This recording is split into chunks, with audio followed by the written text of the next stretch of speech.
kasih. Selamat datang Pak Ardian. Terima kasih Bu Zita.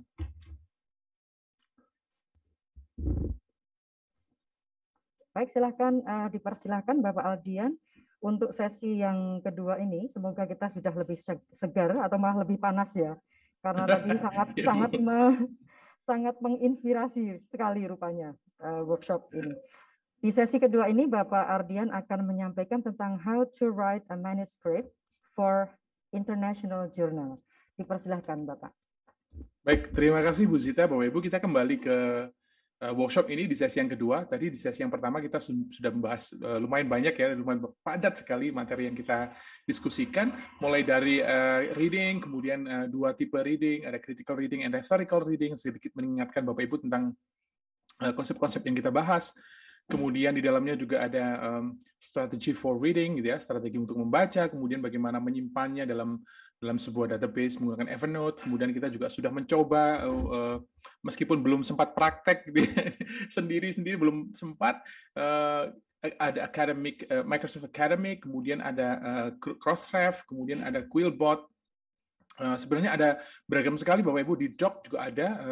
Mungkin next time kalau ada misalnya Bapak Ibu membutuhkan bagaimana sih melakukan analisis dengan menggunakan Google Docs ya, itu ada sendiri. Kita bisa dengan cepat menghasilkan data dari Google Doc. Kemudian ada bagian itu misalnya dalam proses menulis kan kita membutuhkan ilustrasi grafis gitu ya. Itu ada Google Studio yang bisa kita gunakan untuk menghasilkan grafis yang menarik daripada menggunakan milik Microsoft Word yang biasanya sangat terbatas fungsinya. Ada Google Studio yang bisa kita gunakan untuk menghasilkan grafis yang lebih kekinian, lebih keren gitu Bapak Ibu, lebih jelas dan lebih menarik. And then kemudian kita juga praktek menggunakan Evernote ya untuk menyimpan and retrieving, saving and retrieving informations using software. Nah, di sesi yang kedua ini kita akan langsung menyasar pertanyaan yang tadi disampaikan oleh Bapak Ketua LTC, yaitu mulainya dari mana? Menulis itu mulainya dari mana sih gitu? Dan seringkali kan kalau kita misalnya mendapatkan pingin menulis artikel gitu ya, atau mendapatkan hibah untuk kemudian kita dituntut untuk menghasilkan satu artikel, atau ingin menyajikan di suatu forum conference di mana kita diminta untuk mengirimkan satu artikel. Seringkali pertanyaan yang muncul adalah pertanyaan yang tadi disampaikan, mulainya dari mana gitu. And today in this second session, di sesi yang kedua ini saya akan berbagi sebenarnya bukan hanya berbagi menulis ya, tapi bagaimana kita menulis. Jadi lebih cocoknya sistematika bagaimana kita menulis. Kemudian saya ingin sedikit bercerita tentang latar belakang bagaimana ini muncul. Jadi dulunya itu ketika di workshop saya seringkali mengajak teman-teman untuk let's do analysis of our article. Jadi kita melakukan analisis dari artikel-artikel yang sudah dipublikasikan di jurnal internasional. Nah, tujuannya adalah untuk memahami ekspektasi dari editornya, ekspektasi dari jurnalnya gitu ya, sehingga kita bisa menulis sesuai dengan gaya tersebut. Kita melakukan analisis in terms of contents and also in terms of rhetorical functions. Nah, ketika melakukan itu ternyata membutuhkan waktu yang lama begitu Bapak Ibu. Sehingga saya berpikiran bagaimana kalau saya lakukan aja sendiri analisisnya, kemudian saya kumpulkan beragam artikel dari berbagai bidang, dan kemudian saya identifikasi apa saja komponen atau elemen-elemen yang harusnya ada di dalam sebuah naskah ilmiah. Oke, apa sih elemen-elemen yang harusnya ada di dalam sebuah artikel? Oke, if we then can provide these elements, jika kita bisa menyajikan elemen itu, maka bisa dibilang artikel kita sebenarnya bahannya sudah ada semua, begitu, dan kita tinggal polish, and then kita tinggal mempoles-poles sehingga kita akan mendapatkan artikel yang utuh, gitu. Now, hasilnya adalah hasil dari merenung tadi dan hasil dari melakukan analisis tadi adalah ini Bapak Ibu. Let me now share with you. Sekarang akan saya share ke chatnya Bapak Ibu ya. Sebentar, saya akan ambil filenya dan saya akan bagikan di ini. Bapak Ibu bisa diunduh sekarang. Sekarang saya juga akan menampilkan itu di website. Maaf, di slide-nya. Saya akan share. Saya tutup, kemudian share. Hasilnya adalah ini Bapak Ibu. Ini adalah Q&A writing matrix. Jadi matriks menulis artikel ilmiah. Mulainya dari mana? Dari yang di highlight kuning. Itu jawabannya. Jadi saya mulai menulis dari mana ya? Itu jawabannya ada di sini. Matriks ini adalah matriks menulis yang isinya itu adalah di dalamnya ya elemen-elemen yang harus ada di dalam sebuah artikel. Dan sengaja saya ubah menjadi pertanyaan-pertanyaan supaya Bapak Ibu mudah ketika mengisi kolom-kolom yang ada di sebelah kanan. Jadi your answers to the questions. Jadi gampangnya begini, Bapak Ibu tinggal mengisi saja kolom yang sebelah kanan kosong itu dan menjawab pertanyaan-pertanyaan yang ada di sebelah kiri. Jika sudah terisi semua, maka itu akan jadi satu artikel. Gampang deh. Okay, so you just need to answer the questions. Nah, yang ingin saya jelaskan, yang ingin saya bagi pada pagi hari ini adalah alurnya, bagaimana kita bisa menggunakan matriks ini untuk membantu kita menghasilkan satu tulisan atau satu manuskrip, satu artikel yang sesuai dengan bidang kita masing-masing, gitu ya. Nah, urutannya dari mana gitu. Jadi kalau Bapak Ibu perhatikan urutannya ini berbeda Bapak Ibu. Dari 5, introduction justru 5 ya. Introduction itu terakhir. Nomor pertama kita mulainya dari highlight kuning. So start from this point. Kita mulai dari yellow highlight here. Oke, nanti akan kita bahas dengan menggunakan slide. Kita mulai dari 1.118. Yellow highlight, the first thing that we have to formulate, the first thing that we have to write is the objective.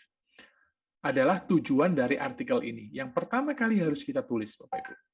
Nah, sering kan kita, mungkin mahasiswa kita sering datang kemudian, Pak, ini judul saya, bagaimana menurut Bapak tentang judul penelitian saya?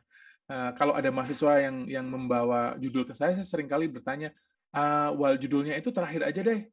Sebenarnya yang ingin saya tahu, tujuannya apa? Penelitiannya itu maunya apa? Gitu. What do you want to do? Oke, apa sih yang ingin kamu lakukan melalui penelitian itu jauh lebih penting daripada judulnya. Karena bisa jadi kamu tahu judulnya, tapi nggak tahu apa yang akan dilakukan. Gitu. Jadi, it's more important to know the objective.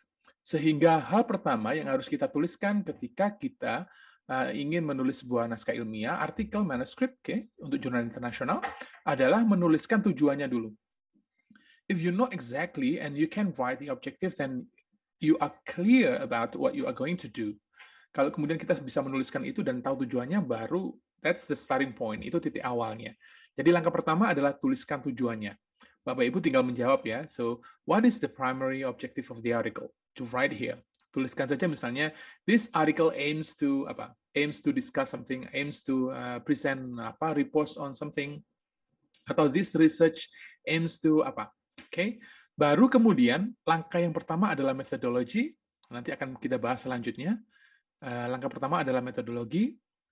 1, ada 34 pertanyaan, banyak ya, 34 pertanyaan, kemudian baru langkah kedua adalah bagian results, ketiga adalah discussion, keempat conclusions, baru terakhir kita membuat introduction. Introduction itu terakhir, kenapa? Karena biasanya kalau kita langsung membuat versi final introduction ketika kita sering ya mulai menulis itu dari introduction ya, dan akhirnya ketika kita sampai pada conclusion, kita tidak mau lagi mengubah introduction itu. Dan itu membuat introduction menjadi nggak nyambung dengan discussion. Tapi kalau kita melakukan langkah yang semacam ini, introduction-nya kita tuliskan belakangan, kita tuliskan dulu tujuannya apa, kita ceritakan metodologinya seperti apa, results and discussion kita sajikan, conclusion-nya sudah ada, kemudian karena sudah paham dengan keseluruhan itu, kemudian kita tinggal mengambil konsep-konsep yang kita letakkan di discussion, kita ambil previous studies-nya, kita ambil teori-teori yang kita gunakan untuk membahas itu, kita tarik ke introduction, kita bahas sebagai bahan untuk introduction, maka introduction kita akan highly relevant to the discussion. Introduction kita akan sangat nyambung dengan diskusi yang kita sajikan di dalam artikelnya. Ini yang membuat the relevance ensuring the high relevance of between introduction and discussion. Nah, Bapak Ibu pasti seringkali menemukan begitu ya, artikel ini introduction-nya apa, diskusinya apa, kesimpulannya apa, nggak nyambung. Karena alur bekerjanya yang salah. Nah, introduction itu kita tuliskan belakangan. Abstrak baru belakangan setelah semuanya itu selesai. Jadi yang salah kan ada conference, kita diminta untuk mengumpulkan abstrak, penelitiannya belum jadi, abstraknya udah jadi duluan. itu dosa akademik Bapak Ibu. Jadi saya kemarin bercerita tentang nanti dosen bisa jadi masuk neraka loh. Kok bisa? Karena ada yang namanya scientific sin, dosa akademik. Apa itu? Ya kita nulis abstrak duluan sebelum penelitiannya jadi kok. Tapi Nah, kalau untuk tapi ya mahasiswa nggak bisa, Pak ya? Kalau untuk Ya. mahasiswa kan nggak boleh, Pak ya. Untuk bikin skripsial thesis kan harus dari introduksi pendahuluan Iya dulu, betul Pak. Pak, betul. Mahasiswanya nggak boleh, dosennya boleh. Ini, iya Ibu gimana? Pak, saya kepengen tanya ya Pak ya, maksudnya cuma kepengen mengklarifikasi aja, takutnya saya salah. Ini kan nomor 5 introduction Pak. Betul. Nomor 1 method. Sementara yang di kuningin itu kan adanya di introduction ya. Introduction, betul. Nah, jadi kalau kita mau nulis, pertama kita mulai dari 1.18. Iya. Terus habis dari 1.18 kita baru mengikuti yang ada di sebelah kiri ya Pak. Nomor 1 metode. Betul Ibu. Lalu nomor 2 results. Pasti bertanya tentang teorinya dari mana gitu ya. Iya, benar nggak sih Pak? Iya. Terus baru habis results, terus discussion, habis itu conclusion, habis dari situ baru introduction. Yes, betul jadi Ibu. Urutannya begitu ya Pak ya? Betul. Dan kemudian pasti pertanyaannya ini ya, kalau begitu kita diskusinya dari mana gitu ya, teorinya gitu ya. Alright, so kita boleh menuliskan ini Bu, apa ya, draft-draft itu boleh. Ya, jadi membuat catatan-catatan, kira-kira bahannya seperti ini gitu ya, bahan-bahan untuk discussion-nya seperti ini. Tapi kita tidak boleh, yang kita tidak boleh lakukan itu adalah menulis final versions of the introductions. Menulis versi akhir dari introduction-nya di bagian awal itu Bu. Nah, ini berlaku juga untuk disertasi ya Pak ya, untuk program doktoral. Yes. Nah, masalahnya doktoral sering diminta proposal duluan Bu ya. Ya, that's the problem. Nah, tapi itu juga kemudian ya kita bisa anggap bahwa proposal awal itu ya proposal awal yang nantinya akan kita ubah gitu ya. Begitu penelitian kita sudah jadi, begitu penelitian kita sudah selesai dan kita sudah sampai pada discussion dan conclusion, maka wajib bagi kita untuk mengubah introduction sehingga itu highly relevant dengan discussion. Karena nanti kenapa? Karena examiners, pengujinya tidak tahu dengan proses itu Bapak Ibu. Jadi ketika dia membaca misalnya, loh ini introduction-nya begini kok, discussion-nya teorinya begini, teori yang ada di discussion kok tidak muncul di introduction misalnya ternyata, atau barangkali jauh berbeda gitu ya, atau konsep-konsep yang digunakan juga berbeda, itu pasti ya membuat menjadi ada gap di dalam tulisan kita dan itu tidak baik untuk untuk tulisan itu secara keseluruhan. Jadi kita boleh membuat catatan-catatan, membuat tulisan awal gitu, draftnya boleh. Kalau proposal ya boleh membuat introduction-nya. Tapi ketika nanti sudah sampai pada discussion and conclusions, we have to check that and we have to revise that. Kita harus kemudian memperbaiki dan merevisi itu kembali. Begitu Bapak Ibu. Ya. Oke, sekarang sama-sama Ibu. Nah, sekarang Bapak Ibu boleh sambil membuka ini ya, saya akan langsung berbagi slide-nya untuk sesi yang hari ini. Nanti setelah ini juga barangkali jika ada waktu, saya ingin berbagi tentang how to build critical lit review, bagaimana membangun kajian pustaka yang kritis. Indikatornya apa, kalimat-kalimat contohnya seperti apa, kemudian kriteria referensi yang harus kita gunakan seperti apa gitu. Bahkan sampai dengan menggunakan kalimat yang author prominent, kemudian kalimat yang information prominent, itu seperti apa sih menggunakannya? Kan kita tidak boleh ya sembarangan meletakkan misalnya according to Ardian, Ardian itu sopo gitu. Kan nggak boleh gitu, karena ketika kita author prominent itu artinya kita memunculkan authornya. Hanya figur besar yang boleh kita letakkan di depan. Misalnya according to Chomsky itu boleh. Karena Chomsky adalah figur besar dan itu penghormatan kita letakkan di depan. Tapi kalau according to Ardian, teori ini adalah Ardian itu sopo gitu. Siapa Ardian ini gitu. Itu lebih baik information prominent. Jadi misalnya this concept penjelasannya bla bla bla bla and then buka kurung Ardian 2021. Kenapa? Karena I want to emphasize the idea and this figure is not ini tidak prominent gitu. Sehingga strategi ini yang harus kita gunakan untuk ya memunculkan siapa who says this gitu ya. Kemudian juga untuk emphasizing the ideas and also the writers and the authors. Okay, I'm going to close this. Sekarang akan saya tutup ini Bapak Ibu dan saya akan berbagi slide-nya. Bapak Ibu boleh sambil membuka ini ya, sambil membaca-baca matriksnya. Okay, let me open this.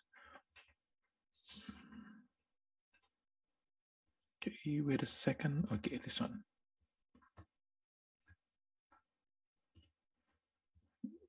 Right. Wait a second. Share. Okay, so in this second session, temanya adalah improving the manuscript. Jadi, right, so writing and improving the manuscript. Dan matriks ini bisa digunakan untuk dua hal, Bapak Ibu.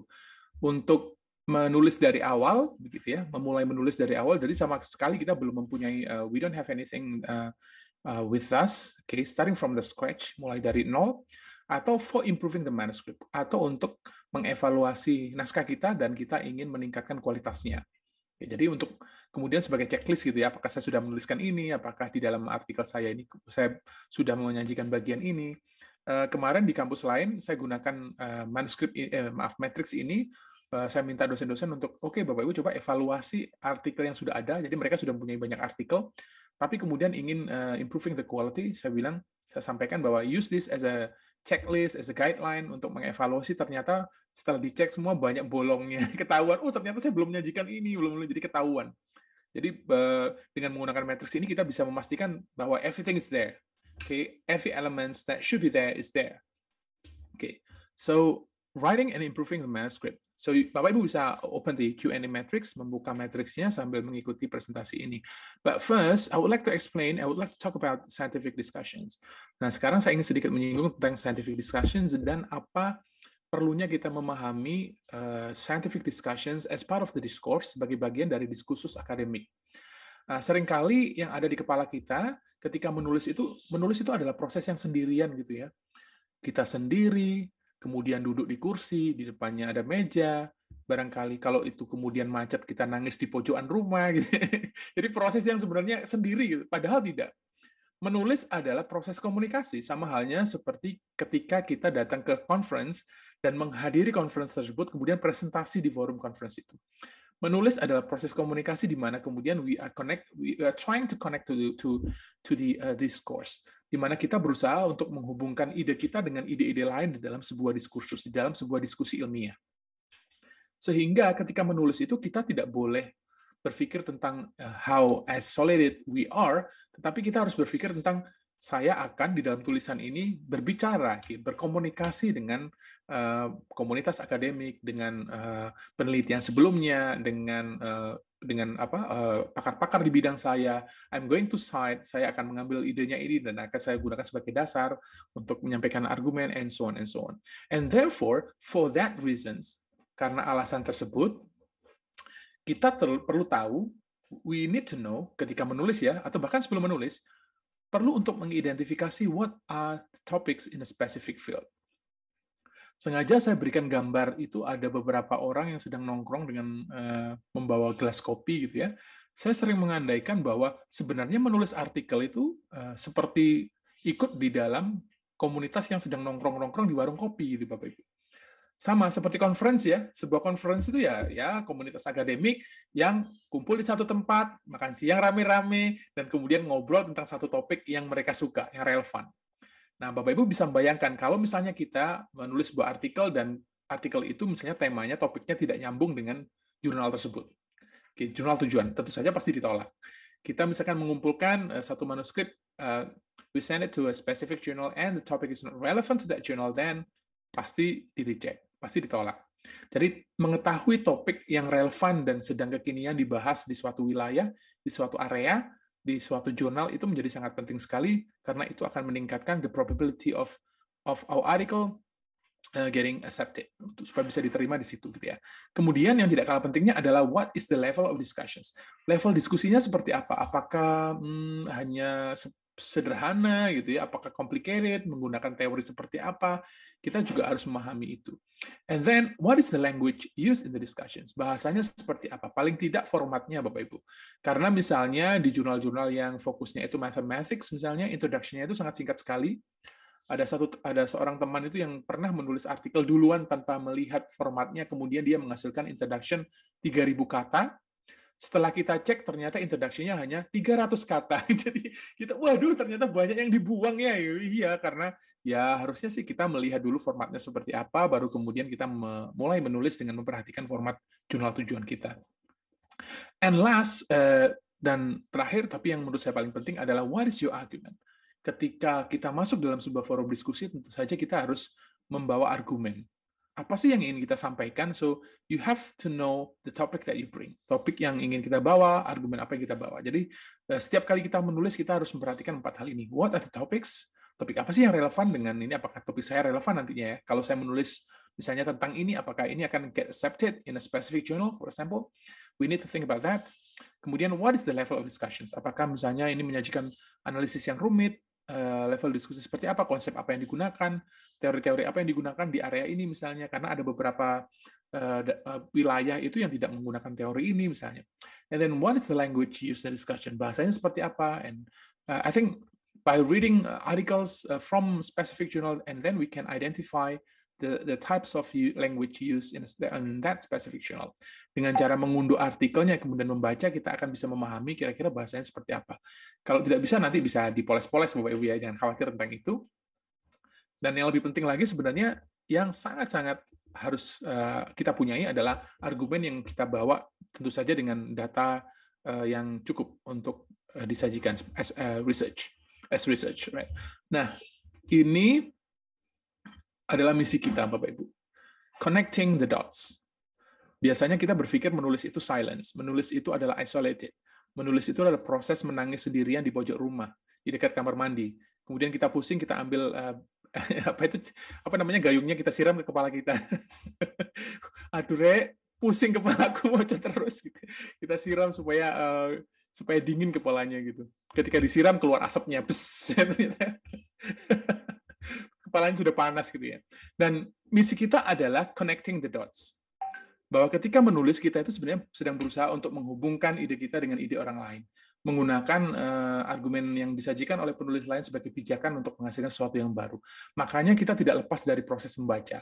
Read more, read more, read more, and write more. Nah, yang latihan sederhana yang biasanya sering saya lakukan, Bapak Ibu, adalah membaca singkat ya, tidak harus panjang, tidak harus artikel panjang. Membaca singkat, kemudian reflective, think and reflect, berpikir dan kemudian merefleksikan apa yang saya baca, kemudian I'm thinking about what can I say about this? Apa sih yang bisa saya sampaikan dari apa yang sudah saya baca?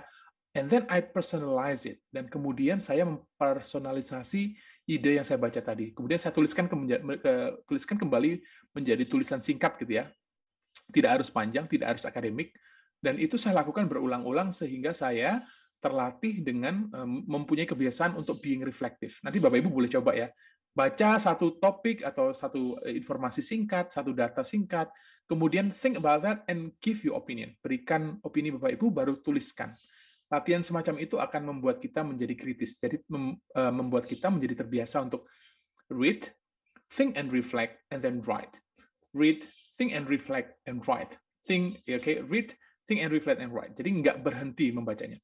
Membacanya tidak hanya sekedar membaca, wis hilang gitu saja, nggak. Membaca, berpikir, dan merefleksikan, menulis. Nah, semua tulisan saya itu, akhirnya saya letakkan di ardian.id itu, Bapak Ibu, itu tulisan-tulisan yang sebenarnya buat latihan untuk reflecting tadi. Membaca, and then I reflect, and then I write something. I personalize it. Jadi idenya itu menjadi milik saya karena saya berikan argumen di situ. Right, so next. Untuk menghubungkan ini, Bapak Ibu, supaya tulisan kita dan ide kita di dalam sebuah artikel itu terhubung ke diskurs yang ada, terhubung ke penelitian-penelitian yang lain, gitu ya, ke diskursus, ke discussion yang sedang terjadi, we need to pay attention to two things. Kita perlu untuk memperhatikan dua hal, engagement and delivery. Jadi bagaimana kemudian kita engage dengan artikel-artikel yang lain, penelitian yang lain, and then delivery. Ada penelitian yang misalnya artikel yang sulit diterima oleh jurnal. Karena biasanya salah satu alasannya adalah engagement-nya rendah. Jadi nggak nyambung, topiknya nggak nyambung, diskusinya dia tidak misalnya hanya mengutip jurnal nasional gitu ya, sehingga dia tidak mengutip teman-temannya geng-geng internasional ini. Gitu. Permasalahannya seringkali muncul itu ketika saya bekerja sebagai editor, yang saya lakukan adalah saya membaca saja itu list of references, misalnya, wih ini mau dikirim ke jurnal Q1, ke jurnal internasional. Tapi yang dikutip kok nasional semua, ini kayak mau masuk ke panggungnya Britney Spears gitu, ke panggung internasional, tapi dia nggak kenal siapapun di situ gitu. Akhirnya ya nggak gaul dong. Ini adalah kemudian saya bilang ini adalah manuskrip yang tidak gaul internationally. Jadi manuskrip yang sebenarnya nggak nyambung gitu, sehingga dari list of references saja, Bapak Ibu, kita bisa mengevaluasi apakah manuskrip yang kita tulis itu gaul gitu ya, gaul dalam tanda kutip ya, gaul dan bergaul punya teman-teman internasional di komunitas yang akan kita tuju. Mudahnya kalau kita ingin diterima di sebuah komunitas yang Q1 levelnya, maka kita harus mengutip Q1, menggunakan diskursus yang ada di Q1, membaca artikel yang ada di situ, bahannya dari situ. Tidak boleh misalnya ingin menulis artikel dengan kualitas Q1, Q2, membacanya adalah Harry Potter. Bukan berarti membaca nggak boleh ya, bukan berarti membaca novel itu nggak boleh, tapi itu bukan bahan bagi kita untuk menulis. Oke, so kalau kita ingin menulis, ya tentu saja bahannya harus baik. Right, so I'm going to go to the next slide. Wait a second. Okay, next. Ini sudah kita bahas tadi bahwa sebenarnya scientific articles report on completed research or critical reviews, and then scientific articles are controlled by an objective. Semua naskah ilmiah, artikel-artikel ilmiah itu selalu dikontrol oleh sebuah tujuan, which should be addressed by an argument, yang kemudian harus dijawab argumennya di dalam kesimpulan gitu ya, based on critical discussions of empirical findings or critical reviews of articles, yang berbasis pada diskusi kritis dari temuan-temuan empiris gitu ya, atau critical reviews of article. Sehingga menulis, mengevaluasi, improvement of scientific articles should start from the objective. Harus bermula dari sini tujuannya. Bapak Ibu, kalau saya melakukan peer review gitu ya, sedang mereview artikel di sebuah jurnal, mendapatkan tugas untuk melakukan itu, yang saya cari adalah tujuannya. Apa sih tujuan hidup dari penulisnya ini? Kalau itu nggak saya temukan, saya malas membaca, gak jelas gitu. Sehingga proses review itu jadi lebih cepat dan efisien. Apa sih tujuannya artikelnya ini? Oke, saya akan langsung kesimpulan. Saya cari kesimpulannya apa? Menjawab nggak dengan ketujuannya? Nggak nyambung, nggak perlu diterusin gitu. Oke, ternyata misalnya kesimpulannya menjawab tujuannya, tercapai. Oke, baru saya akan membaca metodologinya. Saya akan membaca metodologi bagaimana itu dilakukan. Metodologi oke, baru saya akan membaca result and discussion. Metodologi tidak oke, maka barangkali kita harus bertanya tentang kualitas datanya. Kualitas data oke, kita harus bertanya tentang discussion-nya, apakah teori yang digunakan tepat, penelitiannya update gitu ya. Kemudian konsep-konsep yang digunakan untuk membingkai menjelaskan itu sesuai. Baru setelah itu selesai, saya akan membaca introduction. Apakah introduction-nya nyambung atau enggak gitu. Baru kemudian title and detail things. Jadi langkah-langkah semacam itu bermula dari tujuannya. Right, so let's start with the objective. Mari kita mulai dengan objektifnya. Bapak Ibu bisa membuka yang 1.118. Sekarang kita akan membahas beberapa hal penting yang perlu kita perhatikan. First, prestigious journals present high-level scientific discussions. Kita perlu memahami bahwa jurnal-jurnal yang prestigious, dengan ranking yang tinggi itu, Bapak Ibu ya, Q1, Q2, dengan World of Science, dengan indeks-indeks yang beragam itu, prestigious journals present high-level scientific discussions. Mereka menyajikan diskusi ilmiah yang high-level. Therefore, to be published in those prestigious journals, your manuscript should present high-level scientific discussions. Supaya kita bisa dipublikasikan di situ, tentu saja manuskrip kita harus menyajikan high-level scientific discussions. The question is, pertanyaan selanjutnya adalah, apa sih tandanya kita atau manuskrip kita sudah menyajikan high-level scientific discussions? Setidaknya ada 3, Bapak Ibu. Jadi yang pertama, ini high-level scientific discussions are indicated by at least setidaknya 1, high-level engagement. Engagement-nya high level, teman-temannya kekinian gitu ya. Mudahnya gampangnya gitu sih. Jadi konco-konconya ini kekinian. Yang bisa ditunjukkan dengan current references from prestigious journals as the framework. Sehingga, waduh, kok ternyata referensi saya lama-lama semua ya. Itu referensi yang saya gunakan ketika saya dulu studi S2 gitu ya. Oke, ganti semuanya kalau gitu. Kita cari teman-teman yang lebih kekinian. Teman-temannya itu sudah outdated. Sudah expired. So, kita ganti dengan yang kekinian, lebih baru, high level engagement. Kemudian yang kedua adalah high level or robust methodology. Gunakan metodologi yang high level juga robust, including analysis. Ada satu kasus misalnya di 2 minggu kemarin saya kira ya, ada satu naskah yang kemudian saya perbaiki, itu di bagian metodologi memberikan penjelasan tentang qualitative research. Dan penjelasannya itu qualitative research definisinya diambil dari buku di tahun 90-an gitu Bapak Ibu. Dan kemudian, masuk iya sih nggak ada definisi yang terbaru tentang qualitative research. Sebaiknya kita ambil dari definisi yang terbaru, dari nama-nama besar yang memang ada di area qualitative research. Kemudian ada misalnya untuk mendefinisikan instrumen, ada nama yang muncul di situ. Kemudian saya tanya, Sukriwa ini siapa Sukriwa ini? Kok ini nama memang ini ya apa big names ya in qualitative. Oh enggak Pak, Sukriwa itu teman kuliah saya S2. Saya menghargai pertemanan Bapak, tapi tidak boleh kita menggunakan ini apa ya referensi dari ya, seperti itu gitu, dari pertemanan, tapi kita harus mengambil big names supaya ini menjadi high level dan menjadi robust, menjadi kuat metodologi kita. And last is the use of appropriate language. Nanti akan saya tunjukkan resources yang Bapak Ibu bisa gunakan untuk mengisi kolom-kolom yang kosong itu Bapak Ibu. Bahasanya seperti apa ya? Nanti akan ada contoh-contohnya. Right, barangkali Bapak Ibu sekarang berada di satu dari situasi ini, satu dari dua ini. Satu, I haven't done any research or critical reviews, therefore I don't have a manuscript. Saat ini saya belum melakukan research dan tidak melakukan penelitian dan barangkali critical review sehingga saya tidak punya manuskrip sama sekali. Atau yang kedua, I have conducted research or a critical review, but my research or critical review has not been framed by high-level scientific discussions. Saya sudah melakukan penelitian, sudah ada bahannya, sudah ada critical review, tapi penelitian saya belum dibingkai dengan high-level scientific discussion yang tadi kita bahas. Sehingga kita perlu untuk updating, mengambil referensi yang terbaru, menambahkan itu ya. Di dalam klinik kita juga seringkali melakukan itu. Dulu waktu masih offline Bapak Ibu prakteknya lama seharian. jadi bukan hanya 2 jam, jadi ada workshopnya, kemudian dalam 1 hari itu kita memperbaiki introduction, kita memperbaiki methodology, semuanya praktek mencari referensi terbaru, langsung metodologinya langsung di-upgrade semuanya, referensi teori-teori yang lama dibuang, kemudian diganti, di-upgrade, kemudian kalimat-kalimat yang sekiranya kurang jelas gitu ya, kurang concise, itu kita ganti semua, sehingga at the end of the workshop, akhir dari workshop itu kita menghasilkan satu manuskrip yang utuh dan tinggal poles-poles sih, tidak siap sih, belum siap untuk submission karena masih harus dipoles, tapi it's almost ready. Itu hampir gitu, dan semuanya komplit, semuanya lengkap.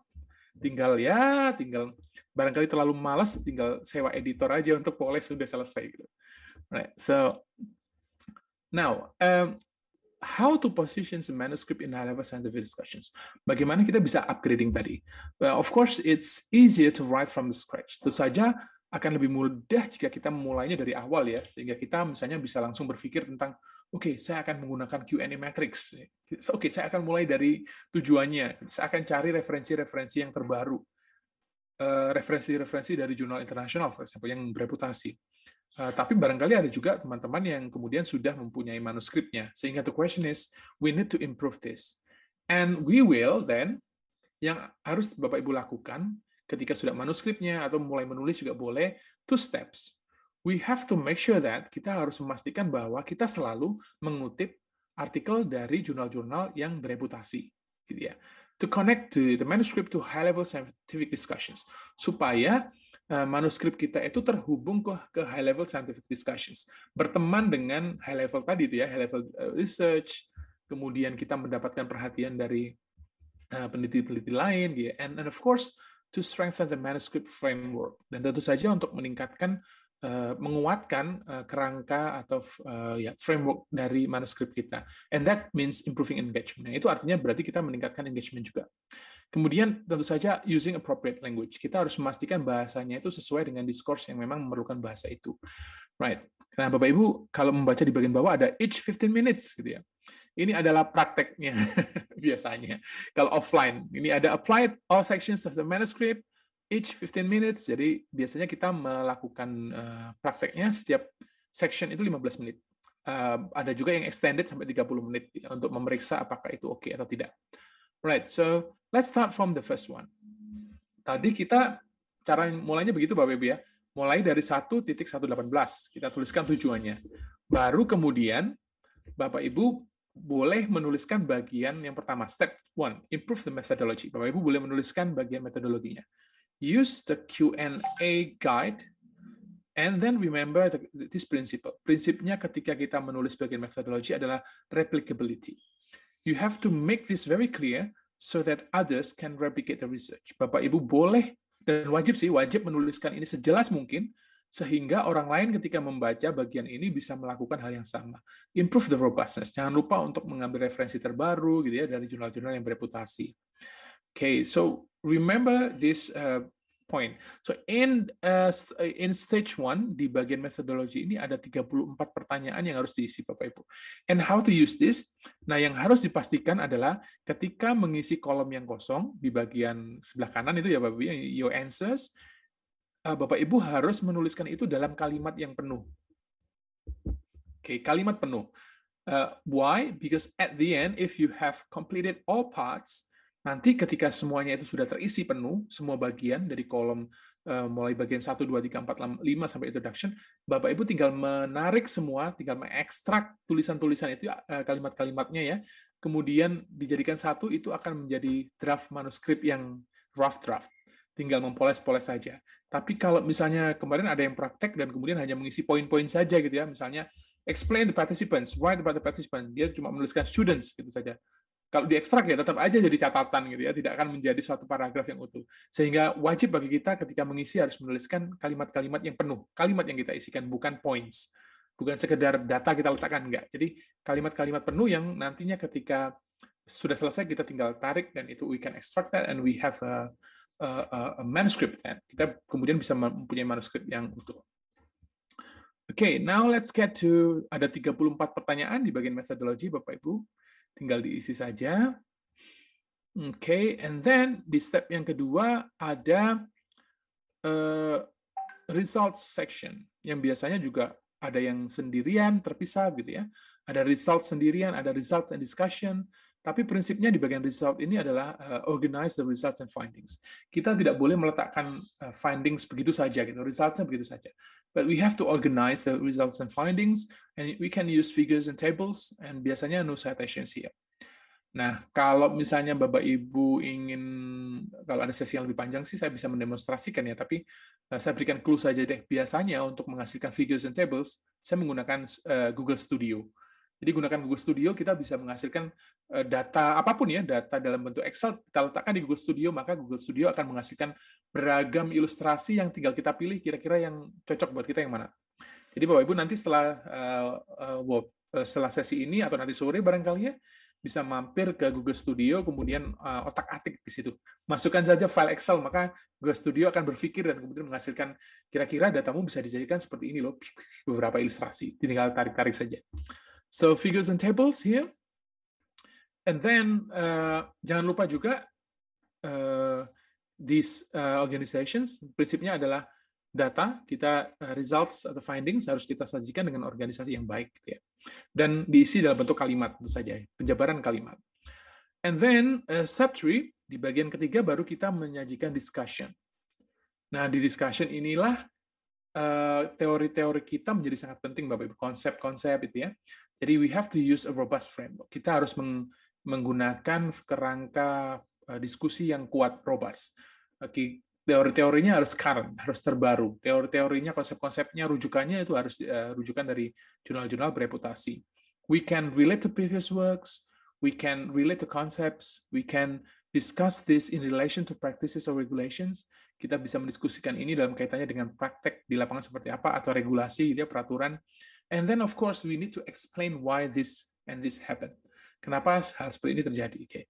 So I think if you answer, kalau Bapak Ibu mengisi result and discussion kemudian menyajikan results kemudian menyajikan discussion, I think it will be very easy for you to see, akan mudah bagi Bapak Ibu untuk melihat kira-kira ini akan didiskusikan seperti apa ya. Oke. Writing is easy, I think Bapak Ibu menulis itu akan mudah jika Bapak Ibu sudah menemukan ini. Previous works, sudah menemukan theories or concepts, sudah ada konsep dan teorinya, sudah ada misalnya practice and regulations, bagaimana isu itu misalnya dalam hal prakteknya seperti apa, regulasinya seperti apa, dan kemudian itu kita gunakan sebagai discussions. Nah, konsep-konsep seperti inilah yang nantinya akan kita tarik ke introduction dan itu akan menjadi materi dari introduction kita. Right, so next, conclusion. Ini bagian yang paling menantang dari sebuah naskah akademik. Why? Because you have to present your argument or claim. Karena di bagian ini kita harus menyajikan argumen atau klaim kita berbasis dari diskusi yang sudah kita lakukan. And remember, then the question is, dan kemudian pertanyaannya adalah, based on the discussions, what claim can you propose? Now, the challenge is, and remember that, dan tantangan dan yang harus kita ingat adalah, conclusion is not a summary of the discussion. kesimpulan itu bukan ringkasan dari diskusi yang seringkali muncul di tesis, disertasi, dan seringkali profesor saya dulu ngomel-ngomel. Bapak Ibu. Jadi ini loh, gimana sih nggak boleh menyajikan ringkasan. Misalnya di diskusinya disebutkan bahwa garam diberikan selama 3 kali, hasilnya seperti ini. Kesimpulannya gitu lagi, garam diberikan 3 kali, hasilnya seperti ini gitu ya. Dia memintanya begini, garam diberikan sekian, hasilnya sekian, garam oke. Kesimpulannya adalah pemberian garam secara berkala itu bisa meningkatkan darah tinggi. Gitu. Jadi kesimpulan itu berbeda. Kesimpulan bukan ringkasan dari discussion, bukan informasi diskusi yang dimampatkan. Yes, Ibu. Boleh tanya nggak, Pak Ardian? Ya, boleh, Bu. Ya. Nah, apakah di dalam conclusion itu dibolehkan mencantumkan angka-angka? Karena ada sebagian yang saya pernah ikuti itu tidak boleh lagi mencantumkan angka-angka kuantitatifnya ya, tetapi harus fully narasi gitu. Seperti apa conclusion yang baik? Betul, terima kasih Bu pertanyaannya. It depends on the journals, Ibu, tergantung dari jurnalnya atau tergantung dari tujuan kita atau kesepakatan ini juga ya, kesepakatan di field kita masing-masing. Ada yang boleh menyajikan ringkasan sedikit gitu menyebut angka, tapi ada juga yang meminta seperti yang disampaikan Ibu tadi. Jadi sama sekali tidak boleh mengulang discussion-nya lagi gitu. Jadi hanya kesimpulan gitu. Kesimpulan ya kesimpulan, hanya take home messages. Jadi pesan-pesan apa yang kita dapatkan dari discussion yang sudah kita bahas di bab discussion itu. Ya, terima kasih Bu udah mengingatkan, itu penting sekali ya. Jadi what we discussed today, Bapak Ibu, key points that we discussed today are also a trigger for you, Bapak Ibu. Jadi barangkali karena waktunya sangat mepet ya, 2 jam dan 1 jam sih untuk sesi ini, sehingga kita tidak bisa mendiskusikan dengan lebih detail, misalnya apa sih yang dimaksud dengan tadi yang ditanyakan ya, kesimpulan itu seperti apa sih sebaiknya, contohnya seperti apa. Kita tidak bisa membahas itu lebih mendalam, tapi Bapak Ibu bisa menggunakan poin-poin ini sebagai starting point, sebagai titik awal, trigger gitu ya, untuk kemudian nanti setelah ini mungkin mencari browse information about how to make conclusions, kemudian mencari informasi dan bahan bacaan tentang bagaimana bisa membuat kesimpulan yang baik. Kesimpulan yang baik itu seperti apa sih gitu ya? Tidak boleh mengulang data, harus critical, harus ada argumennya, harus argumentatif seperti itu. Jadi as a starting point for finding and getting more understandings about the issue. Right. Next, baru kemudian kita boleh di dalam bagian conclusion itu menuliskan implications yang berisi theoretical implications, methodological, practical, and then of course recommendations based on the limitations. Nah, kalau Bapak Ibu perhatikan di Q&A matrix gitu ya, itu tinggal menjawab dan mengikuti apa saja yang ditanyakan di situ, yang kolom-kolom yang kosong itu. Nah, yang menyenangkan dari Q&A matrix ini adalah kita bisa bekerja secara sistematis, Bapak Ibu, bekerjanya tertata gitu ya, sehingga kita melihat proses menulis akademik itu bukan suatu proses yang besar gitu, tidak teratur, tapi ini proses yang kecil-kecil, jadi fragmented, fragmen kecil yang harus kita selesaikan secara berkala saja, tidak harus selesai dalam 1 hari. Kalau 1-2 hari akan membuat kita pusing gitu ya. Nah, yang kedua, dengan menggunakan Q&A matrix itu, kita bisa kembali menulis kapan saja, Bapak Ibu. Jadi kalau misalnya kita tidak menggunakan Q&A matrix, kita menulis hari ini, kemudian ternyata ada tugas, saya harus dinas 2 hari, 3 hari, 1 minggu, dan meninggalkan tulisan kita, and then a week after that, we get back to our writing, seminggu setelah itu kita kembali ke tulisan kita, biasanya akan sangat sulit sekali untuk memulai. Biasanya akan, saya kemarin mulai dari mana ya? Idenya gimana ya? Saya menulis apa ya? Itu akan sangat sulit. Tapi kalau kita menggunakan Q&A matrix, kita akan langsung melihat ini yang bolong yang mana ya gitu. Yang bolong mana, kemudian yang saya bisa isi yang mana, and you can start from the easiest ones. Bapak Ibu bisa memulai dari yang paling gampang dan paling bisa dikerjakan untuk saat itu. Sehingga menulisnya itu nggak terhenti gitu ya. Menulisnya nggak berhenti dan mood menulisnya bisa terjaga, menulisnya sistematis, dan kemudian kita bisa kembali kapan saja dan kita tahu harus menyelesaikan apa di dalam manuskrip kita. Dan selalu bisa kita simpan. Kita menulis berapapun itu selalu ada dan kita simpan. We can do that anytime. Right, so last. Nah, bagian terakhir baru introduction. setelah discussion selesai, baru kita berpikir tentang introductions. And introduction is about the story. Introduction is about making a story for your data. Introduction itu kan membuat cerita untuk penelitian kita gitu ya. Bercerita tentang data, bercerita tentang kesimpulannya. Gitu. So we make a story. The way I do this, cara yang saya biasanya gunakan adalah saya menggunakan tujuan itu sebagai dasar untuk membuat ceritanya, Bapak Ibu. Jadi tujuan penelitian saya apa, itu saya ambil, kemudian later I will show you, sekarang saya akan tunjukkan Bapak Ibu ya, alurnya seperti apa dan bagaimana saya membuat cerita dari, wait a second, dari tujuan saya. Right, so writing, ini contohnya bagaimana menulis. Okay. Right, so this is how I write the story in 5 steps. Ini bagaimana saya menulis cerita, membuat introduction dalam 5 langkah saja. Yang pertama adalah saya menuliskan kembali tujuan saya, gitu Bapak Ibu. Jadi tujuan saya misalnya, this research aims to explore and identify students' specific difficulties in translation learning. Karena saya mengajar translation untuk scientific documents. Di mata kuliah beberapa tahun terakhir ini saya mengajar bagaimana menerjemahkan dokumen-dokumen ilmiah gitu Bapak Ibu ya. Dan saya mengidentifikasi apa sih yang dialami oleh mahasiswa ketika belajar menerjemahkan dokumen semacam itu. So the aim is this research aims to explore and identify students' perceived difficulties in translation learning. Dari tujuan ini yang saya lakukan adalah, langkah pertama, saya identifikasi kata-kata kunci penting dari tujuan saya. Okay, so from here, dari sini saya mendapatkan students, and then difficulties, perceived difficulties, and then translation learning. 3 kata kunci dari tujuan saya, sehingga saya harus membahas itu di dalam introduction. Nah, yang kedua, untuk memberikan konteks yang lebih besar, untuk memperkenalkan isunya yang spesifik tadi ya, tujuannya kan sangat spesifik Bapak Ibu. Nah, untuk menyajikan konteks yang lebih besar, saya kemudian mencari kata-kata yang lebih umum yang terkait dengan kata kunci yang tadi. Jadi kata kunci saya yang pertama di tahapan pertama adalah students, perceived difficulties, and then translation learning. Nah, di tahapan yang kedua ini saya tuliskan kata-kata yang lebih umum, misalnya students' perceptions, and then experience, difficulties, types of difficulties, and translation. Jadi kalau Bapak Ibu kesulitan untuk mencari konsep ini, Bapak Ibu bisa menggunakan Microsoft Academic yang tadi untuk mencari kira-kira what is the story, what are the concepts, ya. Oke, berikutnya baru kita susun di langkah ketiga, kita susun kata kunci tadi from general to specific. Kita susun dari general to specific. Jadi misalnya translation, translation learning, difficulties, types of difficulties, experience in learning, and students' perceptions. Saya susun begitu ya. And then, wait a second. Ada yang bocor sebentar suaranya. Wait a second. Alright, thank you.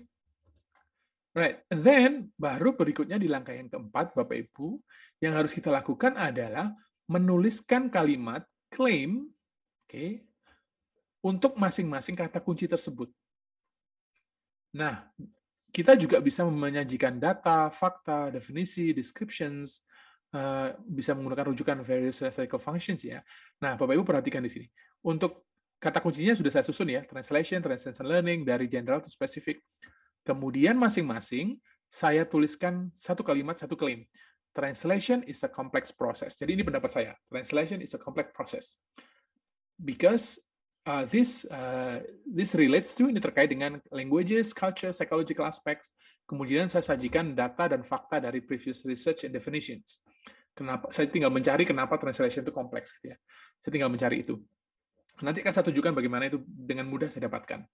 Right. Kemudian translation learning. Untuk translation learning, saya tuliskan kalimat reflecting the complexity of translation. The learning of translation is not a simple process.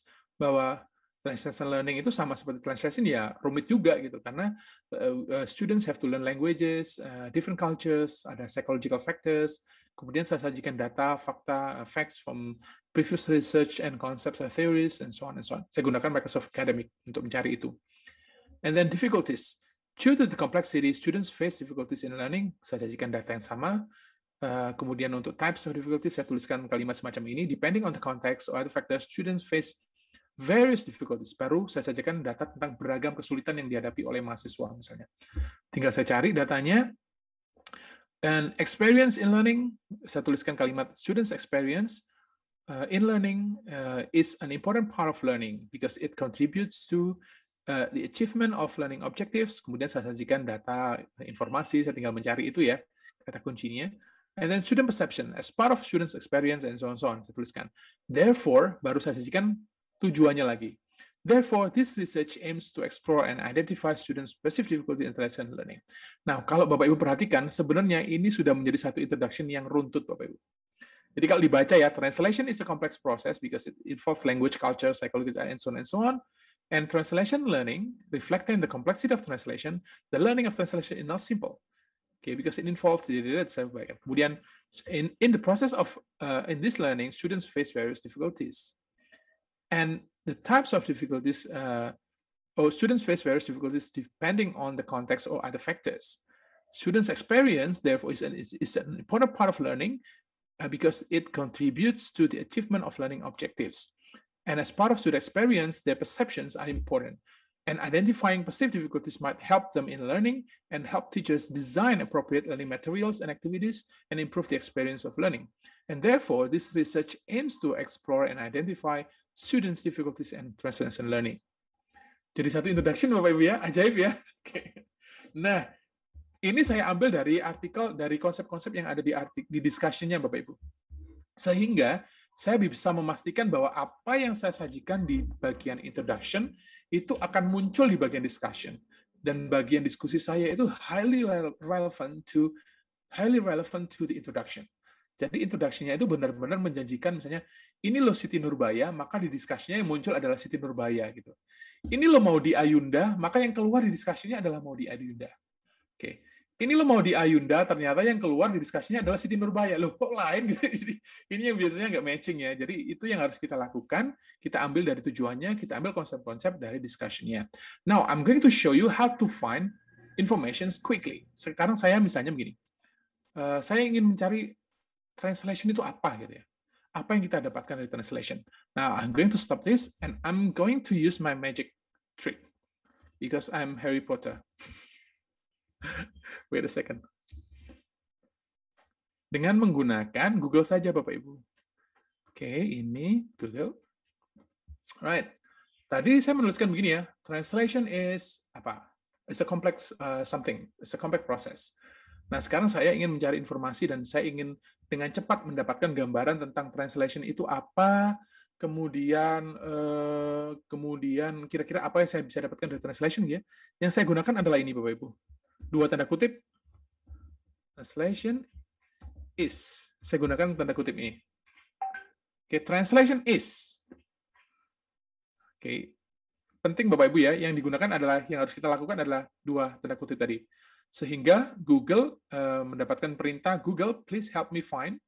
Tolong bantu saya untuk mencari kalimat yang benar-benar mengandung frasa translation is. Sorry. Then I will click this. Saya akan klik langsung. Dan Google akan memberikan saya this one. Translation is the communications of meaning. Translation is a mental activity. Oke, saya mendapatkan satu konsep lagi ya. Translation itu adalah aktivitas mental. Translation is the process of transferring written text. Translation is the process of transferring message. It's an effort of finding equivalent meaning. To find the equivalent meaning, translation is the process of reworking text. Translation is rendering. Translation is transmittal of written text. And mudah Bapak Ibu ya. Jadi tinggal meletakkan ini. Kemudian bagaimana? Apa ya yang disajikan oleh translation? Misalnya, translation provides dengan menggunakan kata kunci yang khusus ya. Kemudian jangan lupa untuk menutup dengan dua tanda kutip ini ya. Translation provides provides us with the opportunity to explore and interact with this. Okay. No. Provides clients, tidak cocok. Handheld devices, no. Access powerful methods to convert. Nah, oke, sepertinya ini yang cocok. But this one in machine translations, an important perspective on this and so on and so on. Kalau saya cari lebih lanjut, okay. possible explanations, misalnya clues, right? So we can easily find information using this. Kita bisa dengan mudah mencari informasi, misalnya menggunakan ini. Tadi apa ya? Sustainability ya, misalnya. Sustainability. Misalnya saya ingin menulis tentang sustainability. Sustainability itu apa ya? Saya ingin dengan cepat membuat satu paragraf tentang sustainability. I just need to click this. Saya akan mendapatkan sustainability focuses on meeting the needs of present. Okay. Sustainability and is the capacity to endure. Sustainability then it's not just environmentalism. Okay. Sustainability. Okay. Not this one. The study of how natural systems functions is defined as the processes and actions through which humankind avoids the depletions of natural resources. Saya bisa dengan cepat getting that. Okay, let me stop this. All right, so, and I shall get back. Bentar, saya akan kembali ke slide-nya, Bapak Ibu ya. Wait a second. Okay. Pak Ardian, maaf. Yes, Ibu. Kita bisa masuk ke sesi tanya jawab sekarang. Boleh Ibu, waktunya habis ya. Iya. Atau Bapak silakan sambil jalan. Kemudian yang ada pertanyaan silakan jump into the discussion. Gitu. Boleh Bapak Ibu. Nah, kira-kira these are the steps Bapak Ibu. Ini langkah yang bisa dilakukan for building coherent introduction, yang bisa membangun introduction yang relevan dengan discussion. Okay. Nah, sambil menunggu pertanyaan dari Bapak Ibu, mungkin saya akan coba untuk berbagi yang lain. Okay, so I'm going to stop this. Bapak Ibu mungkin ada pertanyaan. So waktunya tinggal berapa menit? Izin Pak Adrian. Boleh Ibu. Salam kenal, saya Erlin, sama-sama dari Adelaide, saya master dari Flinders. Salam Bu. Ya, dari Papua nih, saya dari Jayapura nih. Oh iya, wah jauh ya. Ini saya yang paling jauh nih, saya sudah di sini, saya sudah mau 1:30 siang. Salam kenal buat semua. Pak Adrian, sangat menarik sekali, banyak banget informasi yang saya tadinya nggak tahu, jadi tahu banyak, walaupun memang belum seperti tadi Ibu siapa tadi belum sempat saya cerna udah ganti lagi, belum sempat saya cerna udah ganti lagi. Jadi memang pertama saya setuju sekali, mudah-mudahan nanti panitia mengadakan sesi lanjutan untuk membahas lagi ya pelan-pelan seperti itu. Tadi catatan saya nih, mohon maaf karena tadi sambil ada aktivitas ada hal-hal yang baru bagi saya. Terus saya juga belum pernah buka Microsoft Academic. Terus kemudian tadi apa nih? Scholarship tadi saya coba Scholarship saya coba tadi daftar nggak bisa ya Pak, dia pakai. Jadi artinya ini bagus sekali Pak untuk kita yang mau lanjut studi ke S3 ataupun untuk menulis. Cuman ini apakah ini free atau seperti apa ini yang tadi Bapak sajikan itu untuk nanti kita membukanya? Kan tadi kan banyak tuh cepat, ada yang tidak bisa diakses PDF, ada yang untuk melihat paraphrasing tadi apa tuh Quite Bold ya? Iya, Quillbot. Ya, Quillbot itu bagus banget Pak. Jadi cuman itu seperti saya coba-coba buka di laptop saya nih, tidak seperti Pak Adrian tadi lancar-lancar banget begitu. Itu nanti seperti apa ya Pak? Sehingga kita bisa menggunakannya. Paling tidak kita coba-coba habis sesi Bapak ini kita bisa coba-coba buka supaya kita bisa menggunakan. Mohon arahannya Pak. Terima kasih. Terima kasih Bu, dan terima kasih sudah bergabung dari sana ya. Waktu kita berbeda ya, 2 jam kalau nggak salah. Iya Pak Adrian. Saya akan menanya langsung pertanyaannya, Ibu. Beberapa memang mengharuskan kita untuk register, seperti misalnya di Quillbot, kalau kita belum belum register, itu biasanya hanya bisa digunakan untuk 7 kata kalau tidak salah. Dan kalau register itu ada kok Bapak Ibu, registernya gratis ya. Bisa berbayar, bisa gratis, bisa berbayar. Tapi kalau gratis itu ada limitasinya, ada batasannya. Kita hanya boleh memasukkan teks berapa panjang gitu ya. Tapi kalau yang berbayar itu bisa panjang sekali. Tapi saya justru menyarankan sebaiknya sih tidak panjang-panjang banget gitu, sehingga kita bisa mengevaluasi hasilnya gitu Bu. Sengaja memang. Saya sekarang sampai dengan saat ini saya belum mempunyai akun yang berbayar gitu ya, kecuali Padlet. Untuk ngajar saya menggunakan Padlet itu harus berbayar karena saya harus plotting banyak gitu. Nah, untuk yang Quillbot ini sengaja saya tidak berbayar karena saya hanya membutuhkan itu untuk memeriksa kalimat yang pendek-pendek, dan itu lebih baik karena ketika misalnya saya menggunakan paraphrase kalimat yang pendek, saya bisa dengan mudah mengawasi hasilnya seperti apa. Jadi melihat hasilnya seperti apa, kemudian memperbaiki itu bisa saya lakukan. Nah, kalau terlalu panjang biasanya akan semakin sulit. Kemudian yang kedua, Scholarcy. Nanti dicoba saja sign in, Bu ya. Akan coba saya buatkan panduannya deh nanti yang akan saya post mungkin di Facebook atau di website saya. Bagaimana kita bisa login atau register menggunakan Scholarcy dan bagaimana menggunakan Scholarcy itu untuk membuat summary. Dan memang ada batasannya, PDF tidak bisa, Bapak Ibu.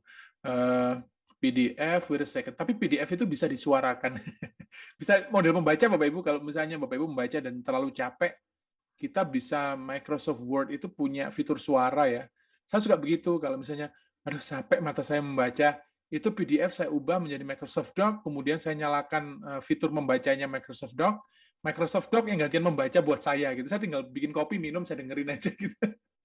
Atau barangkali sambil ini Bapak Ibu, sambil membaca sambil dibunyikan suaranya ya, itu akan membuat kita mudah untuk memahami sambil belajar listening juga gitu. Itu nanti akan saya buatkan panduan mungkin Bu ya, supaya gampang. Satu lagi Pak De, yang Microsoft Academic nih saya coba buka, itu seperti apa sih Pak? Kalau kayak di Google Scholar kan kita tinggal buka, kita lihat yang ini. Kalau yang bedanya itu apa ya Pak? Saya belum pernah, memang baru tahu nih dari Pak Adrian. Yeah. Microsoft Academic itu sebenarnya sama seperti Google Doc, Bu. Jadi dia juga menyimpan database artikel-artikel gitu ya, sumber-sumber referensi yang academic and scientific. Cuma dia lebih penyajian datanya lebih baik. Kemudian sudah disajikan trennya trennya disajikan. Di Google kan tidak ada ya. Saya kira belum ada melihat trennya seperti apa. Trennya disajikan, kemudian kita bisa melihat siapa yang paling banyak menulis di situ. Kemudian juga kita bisa melihat konferensinya di mana, kampus mana saja yang banyak menulis tentang satu topik, orangnya siapa gitu ya, lebih komprehensif. Jadi saya lebih menyarankan Bapak Ibu, teman-teman penulis, teman-teman peneliti, dosen itu menggunakan Microsoft Academic. Because ya yang paling penting juga yang tadi Bapak Ibu. Jadi ada sajian map peta konsep tadi loh ya, itu yang sangat bermanfaat sekali. Jadi misalnya saya menulis tentang sustainability, maka saya bisa kemudian saya klik peta konsep yang terkait dengan sustainability dan saya bisa mengidentifikasi kira-kira konsep yang akan saya masukkan di dalam kajian pustaka saya apa. Saya tinggal klik, memilih ini, kemudian saya tinggal mencari definisinya, ada di situ semua, artikelnya juga ada di situ semua. Everything is there. So, sangat mudah sekali bagi kita untuk menemukan referensi yang terkait dan kemudian membangun argumen dari referensi-referensi tersebut. Proses menulis akademik kan yang susah itu Bapak Ibu ya. Mencari artikelnya itu loh, ya ampun, susahnya, ampun. Harus browsing satu-satu, menggunakan Google itu, aduh, nggak efisien banget. Tapi untungnya ada Microsoft Academic ini, Bapak Ibu. Jadi tinggal diklik konsep besarnya apa, kemudian Bapak Ibu tinggal expand the concepts, tinggal memilih konsep-konsep kecil yang kira-kira akan dimasukkan di dalam penelitiannya apa, di dalam kajian pustakanya apa. And then you can, kemudian dari situ juga kita bisa menemukan artikel-artikel yang membahas tentang itu. Oke. Halo. Iya. Yes, saya ada titipan direct message ini. Bolehkah kita melakukan penelitian, tapi tidak ada previous study-nya, jadi tanpa empirical review gitu? Sebenarnya harus ada, Bu. Pasti ada, karena kalau tidak ada sama sekali itu akan sulit bagi kita untuk connecting the discourse, untuk menyambungkan ke diskusi. Semua penelitian harusnya ada dasar untuk referensinya, Bapak Ibu. Harus ada kaitan ke penelitian sebelumnya. Sebaru apapun ya, pasti dia akan berkaitan misalnya di education, meskipun topiknya baru, mungkin akan menjadi interdisciplinary, akan menjadi, ini topik yang bulan kemarin kita bahas di UPI ya, dia akan misalnya di education tidak ada topik itu di education, tapi kita borrowing, meminjam konsep dari field lain, dari psikologi, dari misalnya antropologi misalnya, bisa juga seperti itu. Jadi pasti ada rujukannya, Ibu. Selalu ada itu. Terima kasih, Pak. Oke. Silakan bagi Bapak Ibu yang ingin bertanya, mumpung Pak Ardian masih di sini. Sebelum menunggu workshop berikutnya. Iya, Pak. Yes, Pak. Yes, Pak. Ini Pak, mungkin terkait kalau untuk penulisan jurnal yang dalam bahasa Inggris, Pak, itu penggunaan tenses ini, Pak, saya kadang-kadang masih bingung.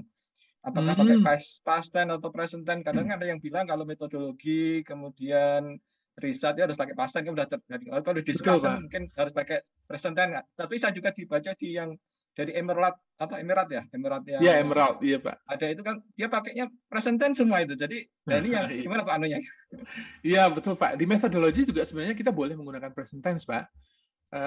Kalau dia merupakan klaim kita. Gitu. Jadi misalnya misalnya kita ingin menyampaikan bahwa metode ini adalah metode yang sesuai, misalnya this is appropriate method for this research. Gitu. Itu klaimnya boleh present karena klaim ya. Tapi kalau kita bercerita tentang sesuatu yang misalnya tahapan penelitian yang kita lakukan di dulu gitu ya, itu harus pas. Misalnya wawancara dilakukan pada tanggal sekian pada bulan ini gitu ya. The interviews were conducted, itu harus pas, tidak boleh present. Karena kita cerita tentang sesuatu yang praktis kan ya. Tapi kalau klaim kita itu present, Pak. Misalnya begini, these interviews were conducted at that school in March, misalkan. Itu were, lama. Tapi kemudian kita bercerita bahwa interview adalah instrumen yang tepat. Interviews are appropriate instrument for this. Kita yang menggunakan present karena ini klaim ya. Jadi memang harus ini ya, apa ya, mungkin nanti bisa kita buat. Coba saya rasanya punya panduan untuk itu, Pak. Nanti saya share ya. Oke, setelah workshop ini mungkin atau barangkali sekarang Bapak Ibu akan saya share lewat chat beberapa resource yang Bapak Ibu bisa gunakan. Sebentar, saya akan cari. Oh iya, saya lupa ya, ada beberapa ini. Academic word list, saya lempar langsung Bapak Ibu ya, mohon ditangkap.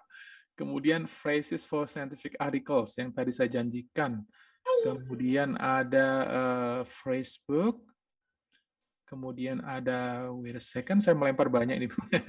Useful phrases. Kemudian academic phrase bank. Mas Ardian. Sama-sama Ibu. Amin. Kemudian ada rules for writers. Oh ini Pak, yang rules for writers. Kemudian, wait a second. Oke, saya kira itu. Ya, itu mungkin ada di rules for writers, Pak. Ada di rules of writers. Kalau belum ada, nanti coba saya carikan ya. Saya punya yang dalam bentuk grafis kok, dalam bentuk gambar. Kira-kira introduction itu tensesnya apa, kemudian lead review tensesnya apa, dan lain-lain, Bapak Ibu. Nanti boleh, setelah ini bisa dibaca-baca, Pak Sari. Kalau mungkin belum jelas bisa kontak-kontak via WA boleh, nanti bisa saya bantu Pak. Oke, makasih Pak. Sama-sama Pak. Oke, ini ada pertanyaan dari Pak David. Dalam submission biasanya kita selalu banyak revisi terkait dengan metodologi. Pernah dari editor meminta untuk menambahkan banyak mengubah data. Bagaimana mensiasati agar penulisan metode lebih berterima? Karena riset sudah dilakukan. Iya ya, itu yang agak repot Pak ya. Kalau misalnya kita sudah melakukan penelitian, kemudian ternyata feedback-nya yang kita terima adalah kita harus memperbaiki metodologi. Wah, itu kan artinya data kita akan berubah juga. So, and saya kira langkah yang harus kita lakukan Bapak Ibu, we need to kita perlu untuk ensuring that the methodology is robust at the first place. Kita perlu untuk memastikan bahwa metodologi kita itu kuat, sudah benar gitu ya, sudah bisa menghasilkan data yang baik sesuai as expected standard, bahkan sebelum kita menghasilkan data. Karena kalau karena datanya sudah ada, kemudian kita diminta untuk melakukan lagi, itu akan sangat repot sekali. Sehingga mungkin jawaban dari pertanyaan Pak David, Pak, mungkin sebelum kita mengeksekusi gitu ya, benar-benar menerapkan metodologinya, kita harus bisa menggunakan pilot study misalnya untuk testing, bisa kemudian melakukan diskusi untuk memastikan bahwa this is okay, the methodology is okay. Misalnya ketika saya dulu penelitian doktoral, saya menggunakan metode yang benar-benar baru, Bapak Ibu. Jadi untuk mengidentifikasi persepsi gitu ya, saya menggunakan software yang biasanya digunakan untuk mengidentifikasi penjahat itu Bapak Ibu ya. Biasanya di film detektif ya, rekonstruksi wajah gitu ya. Jadi software semacam itu, dan itu belum ada di bidang saya, di bidang linguistik belum ada. Sehingga yang harus saya lakukan adalah saya melakukan pilot study untuk menguji apakah instrumen ini akan menghasilkan data yang saya harapkan.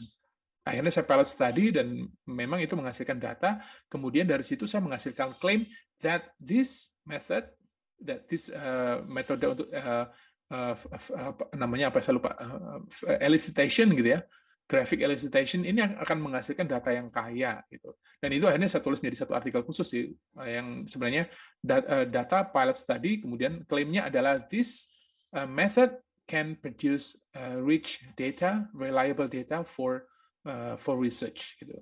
Seperti itu Pak. Jadi bisa pilot study atau boleh dengan diskusi untuk menguji methodology.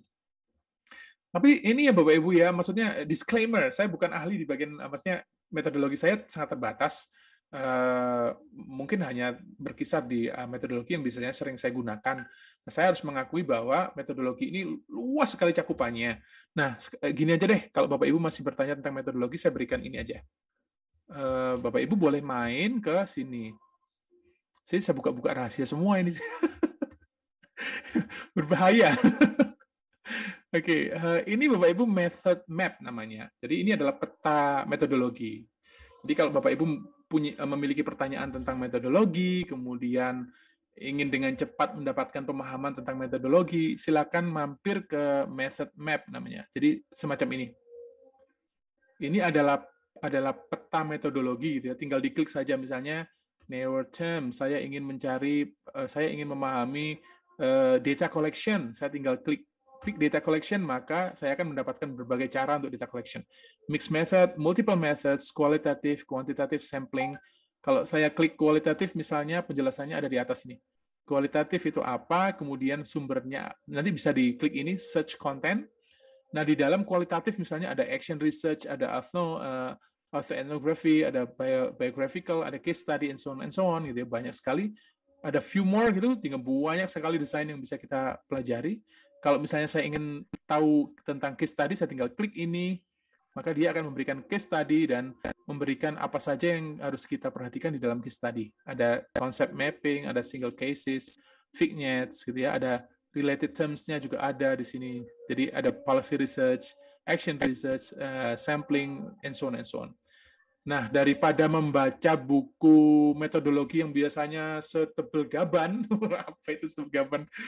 Biasanya tebel-tebel Bapak Ibu ya, sehingga kita harus mencari kan susah banget. Bapak Ibu bisa menggunakan method map ini untuk keren banget nih Pak Adrian. Iya Bu, betul. Banyak nih sharingnya. Iya, cepat sekali kalau mencari ini Bapak Ibu. Jadi kalau masuk ke method map ini kita bisa, kalau misalnya perlu ini ya, case study itu apa, ini sudah ada penjelasannya di atas, kemudian kita tinggal klik search all content gitu, nanti method map akan menyajikan buku-buku artikel yang terkait dengan konsep itu gitu. Jadi langsung case study research apa misalnya, langsung udah ada di sini semua. Nah, biasanya ini dikunci, tapi ini barangkali free ya, Pak Adrian? kalau mapnya free Bapak Ibu, tapi ininya yang resource-nya ini yang dikunci oleh dia. Tapi barangkali kalau Bapak Ibu mungkin kampusnya punya akses ke Sage, barangkali bisa dibuka. Oke. Tapi kalaupun tidak, ya kan bisa dibuka dari website lain Bapak Ibu ya. Yang gambar satunya itu, yang gambar burung itu. Barangkali bisa di situ. Tapi yang menurut saya sangat membantu di fitur ini adalah ini, method maps. Sehingga kita tidak harus membuka buku yang tebal untuk buku metodologi yang tebal itu gitu. Tinggal mencari mapnya aja di sini. Ini terkait mana. Dan ini bagusnya adalah tertata rapi, sehingga misalnya saya membahas tentang research design gitu ya, saya ingin memahami ini, maka hanya konsep-konsep yang terkait dengan research design saja yang ini ya. Jadi saya tahu ini ternyata research design itu banyak ya. Ada applied, ada artistic, ada behavioral research, ada biographical, ada case study, ada Delphi method, ada design based, ada experimental design, and so on. Wah, kayak banget gitu ya, banyak banget Bapak Ibu ya. Jadi itu mungkin Pak Azhari nanti boleh, siapa tadi tanya ya? Sebentar, bukan Pak Azhari tadi ya? Maaf. Oh, Pak David. Nah, Pak David bisa main-main ke method map ini, Pak David, dan kemudian nanti bisa mungkin belum menjawab pertanyaannya ya, tapi paling tidak ini bisa membantu Pak David untuk membuat metodologi yang lebih robust. Gitu. So I'm going to stop this. Saya akan kembalikan waktunya ke Bu Sita. Bu Sita mungkin masih ada pertanyaannya dari Bapak Ibu semua. Dari yang direct message sudah tidak ada Pak, dan di chat box juga tidak ada. Jadi silakan Bapak Ibu, kita masih punya waktu sampai jam 11:50 menit. Oke. Mungkin tidak dibatasi tentang yang pertanyaan session 2, session 1 juga boleh, silahkan. Pak Ardian akan dengan sangat gembira menjawab pertanyaan Bapak. Iya. Boleh Bapak Ibu?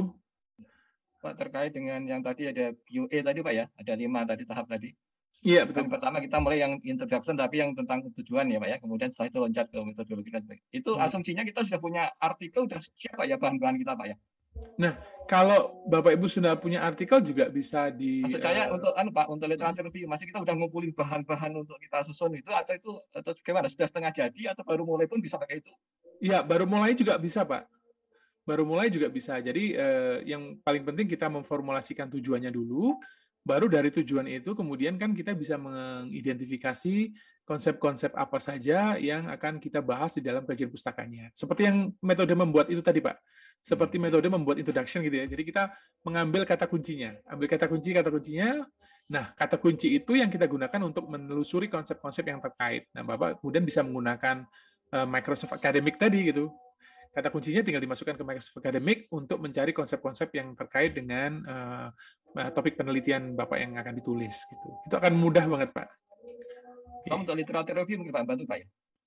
Betul Pak, sama. Nanti ya bahan konsep yang kita gunakan di discussion itu yang nanti kita gunakan juga di lit review. Oke.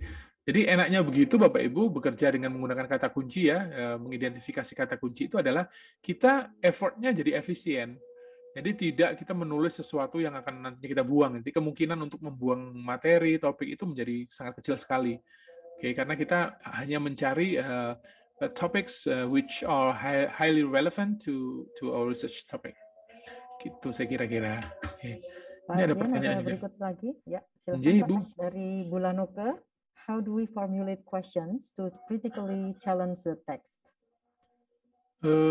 How we formulate questions to challenge the text. Oh, ini ada di yang panduan tadi, Bu Uke. Halo Bu Uke, saya harus menyapa Bu Uke, ini teman baik saya. Tadi belum saya sapa. Saya sengaja nggak menyapa Bu Uke, pura-pura nggak kenal soalnya. Alright, so Bu Uke bisa menggunakan panduan yang tadi, Bapak Ibu juga, yang panduan yang kita bahas di sesi yang pertama ya. Itu kan ada guideline for critical review of article. Jadi ada panduan untuk mereview secara kritis artikelnya seperti apa, begitu Bapak Ibu. Buka. Jadi di situ ada misalnya di bagian abstrak apa yang harus kita tanyakan, di bagian introduction apa, kemudian di bagian methodology apa, result and discussion apa. Dan saya kira biasanya ini nggak ada Bapak Ibu ya. Sebenarnya sangat penting sih kalau misalnya ada program S2 pas masuk itu sebenarnya mahasiswa harus kita ajari bagaimana membuat how to create critical review gitu ya, mereview artikel secara kritis itu seperti apa sih harus kita latih supaya juga bisa menghasilkan views, menghasilkan pandangan gitu terhadap suatu isu yang dibahas di dalam sebuah artikel. I think that's the answer. Saya kira itu jawabannya. Nanti Bu Uke bisa membuka yang pertama tadi ya, ada linknya. Itu ada panduannya. Ini ada pertanyaan dari Bu Lastika. Bagaimana cara atau alur menginterpretasikan data yang baik di dalam melaporkan findings? I think selama sebenarnya tidak ada pakem tertentu, Bu Lastika, tidak ada standar tertentu. Yang penting data itu mudah dipahami, mudah dipahami oleh pembacanya. Dan tentu saja kita tidak boleh hanya meletakkan data begitu saja ya. Datanya diletakkan gitu saja. Tapi penyajian data itu harus bisa mendukung argumen kita. So make it clear. Penyajiannya jelas sehingga orang ketika membaca itu bisa langsung mendapatkan gambaran tentang apa yang ingin kita sampaikan. Tidak harus disajikan semua juga. Bagaimana pola atau alur mendiskusikan data yang baik? Apakah harus mencari persamaan dan perbedaan dengan temuan sebelumnya, atau bisa hanya dengan memaknai data menurut teori? Yes, you can. I think that's part of the discussion. Saya kira salah satu bagiannya adalah bagaimana ini sama atau berbeda gitu. Tapi yang jauh lebih penting sebenarnya bukan hanya sama atau berbeda, insight apa yang diberikan oleh data kita gitu Bapak Ibu. Apa sih yang disampaikan, apa yang bisa kita sampaikan dari data kita, gitu, dari data yang kita temukan. Bukan hanya sekedar ini sama dengan ini, hasilnya ini berbeda, ini lebih tinggi, enggak. Tapi what can you say based on the information, based on the results and findings, what can you say? Right, so bagaimana mengkonstruksikan teori agar tidak terlalu bagaimana konstruksi teori bikin kaget Bapak Ibu ya. saat menulis agar tidak terlalu deskriptif namun argumentatif dan kritis. Saya kira saya akan coba share ini. Saya berhutang sebenarnya. Saya akan coba manfaatkan karena masih ada beberapa ini ya, Bapak Ibu ya. Bu Sita, apakah boleh saya masuk ke bagian ini, Bu Sita ya? Tapi tidak semuanya mungkin ya. Silahkan Pak. Apa sih tandanya bahwa kajian pustaka kita itu kritis? Jadi saya akan lewati ini. Right. Poin pentingnya bahwa lit review is not just a summary. Ada miskonsepsi bahwa kajian pustaka itu menyajikan ringkasan. Tidak, kajian pustaka adalah tulisan yang kritis. It's critical analysis of published sources or literature review. Jadi kajian pustaka itu adalah sajian kritis gitu ya, tulisan kritis hasil analisis dari kajian pustaka. Jadi dari referensi yang kita baca. So it's not an analytic bibliography, bukan sekedar menyajikan ringkasan. Kemudian, I'm going to skip this, sehingga referensi yang kita gunakan, artikel yang kita gunakan di dalam bagian kajian pustaka, itu harus memenuhi 4 syarat ini, Bapak Ibu. Harus kredibel. Datanya diambil dari sumber-sumber yang kredibel. Jurnal internasional, organisasi yang kredibel, WHO, gitu ya. Datanya nggak boleh diambil dari kelurahan. Gitu. Kecuali kalau kita mengambil data itu sendiri sebagai peneliti, boleh di kelurahan. Atau yang kedua adalah relevant. Datanya harus relevan. Kemudian current. Datanya harus terbaru. Nah, kita punya batasan yang berbeda nih di bidang masing-masing. Ada yang 5 tahun, boleh, ada yang 3 tahun, gitu ya. Yang keempat adalah authoritative. It's coming from those people or figures yang punya otoritas di dalam satu area. Tidak boleh sembarangan mengutip, misalnya, saya ambil pendapat ini dari artikel teman saya, gitu. Oh, enggak dong, harus ada otoritasnya. Kenapa itu diambil? Apakah dia melakukan penelitian sebelumnya? Apakah misalnya klaim yang disampaikan itu berbasis pada data yang benar, gitu ya, data yang sahih, and so on and so on. Nah, go to the next one. What is the difference? Saya akan langsung menyajikan apa sih perbedaannya antara summary and synthesis. Sehingga ini menunjukkan sebenarnya kajian pustaka itu harus seperti apa, begitu Bapak Ibu. Summary is an objective written presentations. Kalau ringkasan itu kita hanya menyajikan what other people say. Hanya menyajikan ideas, facts, and events. Jadi kita secara objektif menyajikan apa yang disajikan oleh orang lain. Tapi sintesis berbeda. Sintesis is not just restating the text, tidak hanya sekedar menyampaikan kembali ya, tapi sintesis involves combinations of ideas, or combining ideas and allowing an evolving understanding of the text. Jadi tidak sekedar ini loh yang disampaikan ini, tapi I can say this based on, setelah membaca banyak ini saya bisa menyampaikan ini. Nah, saya akan tunjukkan bagaimana contoh kalimatnya. Remember this, lit review is not a summary. It's a critical analysis. Okay.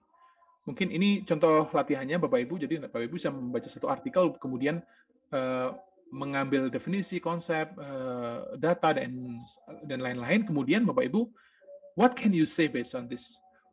Apa yang Bapak Ibu bisa sampaikan, dan itu harusnya tidak mengulang informasinya. Misalnya bisa memberikan opini ya. So I think gitu, dengan mudah misalnya ada penelitian yang menyampaikan bahwa listening itu apa gitu ya. Kemudian Bapak Ibu bisa, I think if we can perform this apa, nanti you can write something about that. So give your opinion. Sebisa mungkin jangan sekedar menyampaikan, tapi Bapak Ibu harus mempunyai sesuatu yang disampaikan di situ. Apa perbedaannya? Okay. Now, I want to show you this. Don't write the sentence. Jangan hindari kalimat semacam ini. Misalnya, wait, I'm going to close this. Saya tutup dulu. There are some previous studies on this topic. Ini yang saya berikan contoh yang tadi ya. Kalau kita tulis ini, ya tentu saja, ya I know, everybody knows. Ya, di sini kalimat semacam ini itu weak authorial voice. Authorial voice-nya lemah. Argumen kita nggak ada di sini. Kita cuma menceritakan kembali, itu loh. Tahu nggak? Untuk topik ini, itu sudah ada penelitian sebelumnya. Lah iya, everybody knows that. Semua orang juga tahu, dan ini tidak menarik bagi reviewer, tidak menarik bagi editor, tidak menarik bagi pembaca gitu ya. Yang menarik adalah something like this. It's synthesis. Misalnya, this concept has been defined variously. Konsep ini didefinisikan secara beragam. Sehingga kemudian tugas kita berikutnya adalah menulis keberagaman ini. Okay. Atau researchers have different views about this concept. Peneliti sebelumnya loh, ini kita nggak menceritakan ada penelitian sebelumnya, tapi kita menceritakan bahwa peneliti-peneliti itu punya pandangan yang berbeda-beda tentang konsep ini, dan kemudian kita menulis tentang perbedaan pandangan itu ya. Si ini menceritakan dari sudut pandang ini, si ini menggunakan sudut pandang ini, and okay. That is the example. And then, misalnya kalimatnya begini, researchers have or have not arrived at a single definitions. Sampai dengan saat ini, itu peneliti-peneliti sebelumnya itu gelut, masih berkelahi tentang definisi, dan mereka belum mencapai konsensus ya. Banyak sekali konflik untuk mendefinisikan ini. And then researchers propose different of definitions, atau previous studies have or have not focused on this issue. Misalnya, researchers use different methods, approaches for exploring this issue. Itu kalimat-kalimat semacam itu strong presence, strong authorial voice. Suara kita lebih muncul di situ, Bapak Ibu. Jadi argumennya lebih muncul, lebih terasa ya Bapak Ibu ya. Daripada sekedar ini kan ini bercerita saja. Ini bercerita saja. Itu loh ada penelitian sebelumnya. Itu sama seperti kita datang ke sebuah tempat, kemudian kita cerita begini, oh kamu tahu nggak di sebelah pasar sana itu ada yang menjual soto ayam loh. Oke. Mungkin ada yang tahu, mungkin ada tidak. Tapi yang ini itu seperti, kamu tahu nggak di sana ada soto ayam itu rasanya enak banget. We have our opinion. Oke, itu enak banget karena kenapa enak? Baru kita menjelaskan. Karena di soto ayam itu dia menyajikan koya, kentangnya itu digoreng kering banget. Kita mendeskripsikan untuk menjelaskan argumen kita yang tadi. Jadi beda Bapak Ibu ya. Ini hanya sekedar reporting, hanya sekedar itu loh ada soto ayam di pojokan perempatan, tapi yang ini ada view-nya, ada pendapat kita. Itu soto ayam di pojokan enak banget, kamu harus main ke situ karena di situ ada koyanya. Kenapa saya menggunakan contoh itu? Karena saya belum sarapan. Okay, let me stop this. Nanti lebih lanjut barangkali bisa kita lanjutkan di sesi yang lain karena ini panjang sekali untuk kajian pustakanya. Bu Sita? Baik, mungkin masih ada 2 pertanyaan itu Pak di bawah. Oh, baik Ibu. Satu adalah apakah topik penelitian sebaiknya mengikuti tren yang sedang berjalan atau supaya lebih mudah masuk ke publikasi jurnal atau bagaimana Pak? Ya, that help Bapak Ibu, that helps. Membantu sih kalau kita mengambil topik yang kekinian gitu Bapak Ibu ya, yang sedang tren, maka itu the chances kesempatannya akan lebih besar karena kita akan menemukan yang tadi, kita akan menemukan banyak orang sedang berdiskusi tentang itu. Sehingga kita punya banyak pilihan jurnal tujuan, banyak rujukannya gitu, referensinya mudah untuk dicari gitu. Seperti itu kira-kira Bu Nur Faiza. Sulitnya ketika misalnya begini, kita meneliti tentang topik yang jarang sekali dibahas. Itu sulitnya adalah menemukan referensi untuk bahan diskusinya Bapak Ibu. Jadi akan sangat sulit sekali untuk menyajikan diskusi yang komprehensif, kemudian misalnya barangkali gap-nya besar ya, tapi kemudian ketika kita mencari referensi untuk menyajikan diskusi, it's very challenging, sangat susah sekali. Oke. Ini pertanyaan berikutnya dari Bu Yunita. Kalau ingin menerjemahkan artikel dari bahasa Indonesia ke bahasa Inggris, apakah lebih baik menggunakan Google Translate atau Microsoft Translate? Atau ada lain yang lebih recommended? Ada Bu, yang lebih recommended yaitu Google Doc dengan menggunakan plugin Google Translate. Oh, ini satu workshop lagi. Nah, kalau biasanya yang Bapak Ibu gunakan kan Google Translate sebagai aplikasi terpisah ya, sebagai apa sih namanya website terpisah gitu. Jadi kita ambil dokumen kita upload ke websitenya Google Translate. Tapi sebenarnya di dalam Google Doc itu kita bisa melakukan banyak hal Bapak Ibu, termasuk di dalamnya melakukan analisis data, kemudian melakukan coding ya, melakukan coding seperti halnya kita menggunakan software semacam apa tuh yang sangat terkenal NVivo di dalam Google Doc itu kita bahkan bisa melakukan translation dengan menggunakan Google Doc. Jadi engine-nya itu mesinnya tetap database-nya menggunakan Google Translate tapi lebih canggih dan lebih terkontrol karena kemudian kita bisa menyajikan format yang tadi, format yang Q&A matrix itu Bapak Ibu kita bisa letakkan di dalam Google Doc dan itu bisa kita gunakan sebagai panduan menulis dan itu kemudian bisa kita translate per section. Itu akan sangat keren sekali Bapak Ibu. Cuma memang ya kita hanya punya waktu 5 menit. Next time mungkin ya nanti akan saya tunjukkan atau mungkin saya akan buatkan video barangkali ya kalau saya ada waktu untuk membuat video untuk mendemonstrasikan bagaimana Q&A matrix itu kita letakkan di dalam Google Docs, kemudian kita mengisinya dengan menggunakan engine-nya Google Translate yang terintegrasi dengan Google Docs. Tapi untuk saat ini menggunakan Google Translate saja, Bapak Ibu. Kira-kira seperti itu, Bu Yunita. Atau ini Pak Ardian, saya ingin menambahkan mungkin sebelum Bu Yunita bisa atau ingin mengakses Google Docs, Bu Yunita bisa mengirimkan artikelnya ke LTC karena akan ada pelayanan terjemahan. Boleh Bu, ya. Menerjemahkan segala macam dokumen, Pak. Dan promosi ini. Iya, boleh endorse. Baik, Bapak Ibu, apakah masih ada pertanyaan? Jika tidak, apakah masih ada pertanyaan, Bapak Ibu? Itu muncul kalau langsung ngerjain ya, Mbak. Oh, gitu ya. Ini karena belum Iya. ada praktek, jadi masih mencerna yang dilewat telinga, karena biasanya masalah dihadapi itu pas kita praktek gitu ya. Tapi nggak apa-apa, memang ini untuk waktu yang pendek sudah sangat banyak Pak Ardian yang sampaikan. Memang nanti ada sesi-sesi berikutnya yang kita harus langsung mempraktekkan ya, karena kalau ketemunya itu kalau kesandung, kalau pas kita jalan, kalau masih duduk kan belum ketemu gitu. Tapi Betul. terima kasih banyak Pak Ardian sharing ilmunya. Sama-sama Ibu. Oh ya, ini ada Ibu Molly dia juga ini. Ya, terima kasih banyak Mas Ardian. Sama-sama Ibu. Terima kasih Bapak Ibu semua. Biasanya kita pakai ini Pak untuk translate pakai Google, kemudian kita Grammarly. Oh, Grammarly ya, itu juga bagus Pak. Grammarly juga bagus, Google Translate juga bagus. Cuma kadang-kadang kelemahannya Google Translate itu kan kita harus sebenarnya kita harus kemudian mengawasi ya, karena itu mesin gitu ya, mesin penerjemahan, dan kita tidak bisa memastikan hasilnya baik begitu Bapak Ibu, dan kita predikat objeknya kadang-kadang Pak. Iya Bapak Ibu, bahasa Indonesianya harus baik bagus dulu supaya bisa menghasilkan ya kalimat yang baik juga. Oke. Ini ada dari Bu Maldia. Sama-sama Bu Maldia. Ini sepertinya dari Bogor, jauh-jauh Bu Maldia ini. Iya Pak. Sehat-sehat Bu ya. Sama-sama. Oke, kemudian ada di Bu Korinta Sinta. Oke, sama-sama Bu Korinta. Baik, Bapak Ibu, masih ada lagi. Diskusinya sangat menarik sekali ya. Dan ini memang workshop teaser Bapak Ibu. Jadi kami tease dulu Bapak Ibu. Nanti kalau menarik gitu ya, kayaknya tertarik untuk di follow up gitu, kita akan mengundang Pak Ardian lagi, dan Pak Ardian akan bisa hadir ya Pak, insya Allah Pak. Iya Ibu, insya Allah nanti akan saya atur jadwalnya. Banyak permintaan nih kayaknya Mas Ardian nih. Nanti kita juga mau minta Mas Ardian deh. Oh, insya Allah. Kita dari Bogor, dari satu kantor aja banyak banget Mbak Sita nih. Kita ada berapa orang nih? Oh, alhamdulillah. Semoga bisa segera ke Jogja ya Bu. Jadi ketemu nggak cuma online. Iya, moga-moga Mbak. Mas Ardiannya nih Bunda Dalima salah. Mas Ardiannya tuh di Malang Bu, dia nggak di Jogja. Oh iya, saya di Malang Bu. Ya, Malang ya, oh iya lupa. Ya. Jadi Pak Ardian ke Jogja, ibu-ibu dari Bogor ke Jogja di UMY semua. Di Jogja ya Mbak. Iya. Betul tuh. Amin amin. Mudah-mudahan pandeminya segera selesai Bu ya. Amin. Papua aja Pak, di Papua nggak merah-merah amat Pak, di sini aman. Mudah-mudahan Bu, ya pengen banget. Ongkos transportnya Bu yang merah Bu. Pesawatnya yang merah.